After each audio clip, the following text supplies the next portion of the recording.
नमस्ते। तो बच्चों को नाजल स्प्रे देना एक चैलेंज हो सकता है ना?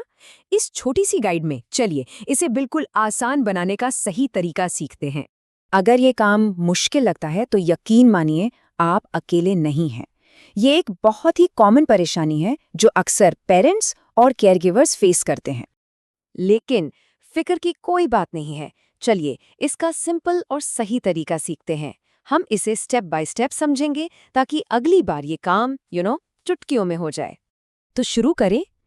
सबसे पहले आती है प्रेपरेशन यानी तैयारी। थोड़ी सी तैयारी से ना काम बहुत आसान हो जाता है। ओके, तो बस 2 सिंपल चीजें करनी है। स्टेप 1, बच्चे को बोलिए कि आराम से जेंटली अपनी नाक साफ कर ले।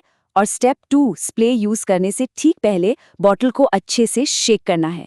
ये दोनों स्टेप्स बहुत जरूरी है, भूलना नहीं। अच्छा, अब आते हैं सबसे इम्पोर्टेंट पार्ट पर, और वो है पोजीशन। सही में यार, अगर पोजीशन परफेक्ट है तो समझ लीजिए आधा काम तो वही हो गया। सबसे पहले तो बच्चे को आराम से बिठा दीजिए, और बेहतर यही है कि आप उनके ठीक सामने हो। ओके, नेक्स्ट स्टेप, बच्चे को बोलना है कि अपना सर थोड़ा सा आगे झुकाएं। इसको समझाने का बेस्ट तरीका क्या है? उन्हें बोलिए कि वो इमेजिन करें कि वो नीचे देखकर कोई बुक पढ़ रहे हैं। याद रखें, सर पीछे नहीं, आगे झुकाना है। और ऐसा हम क्यों कर रहे हैं? इसके पीछे एक सिंपल सा रीजन है। सर आगे झुकाने से ना दवाई सीधे गले में नहीं जाती, और हमारा गोल क्या है? दवाई को ठीक वहीं रखना है जहां उसकी जरूरत है, यानी नाक में। और अब द गोल्डन रूल, इसको ध्यान से सुनिए। स्प्रे की नोजल को हमेशा बाहर की तरफ एम करना है, नाक के सेंटर से दूर। मतलब राइट नॉस्ट्रल में स्प्रे कर रहे हैं तो राइट कान की तरफ, लेफ्ट में तो लेफ्ट कान की तरफ, अंदर की तरफ बिल्कुल नहीं। ओके, पोजीशन सेट है, प्रेप हो गई। अब आते हैं मेन इवेंट पर। स्प्रे को यूज कैसे करना है?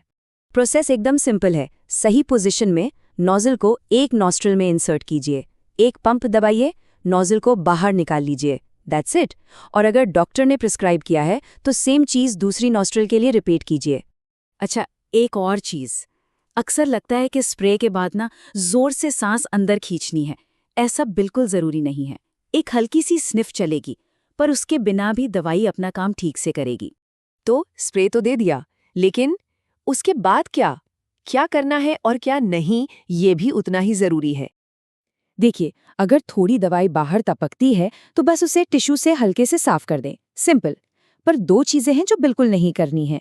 पहला, जोर से स्निफ बैक नहीं करना है। और दूसरा, स्प्रे के फौरन बाद नाक साफ नहीं करनी, इससे दवाई बाहर निकल जाएगी। ठीक है, अब कुछ आम सवालों की बात करते हैं, क्योंकि कभी-कभी कुछ माइनर साइड इफेक्ट्स हो सकते हैं। जैसे कि नाक में हल्की सी जलन महसूस हो सकती है, या मुंह में थोड़ा अजीब सा टेस्ट आ सकता है, या कभी-कभी नाक से हल्का सा खून भी आ सकता है। परेशान मत होइए, आमतौर पे ये नॉर्मल है। पर सवाल ये है कि अगर नाक से थोड़ा खून आ जाए तो फिर क्या करना चाहिए?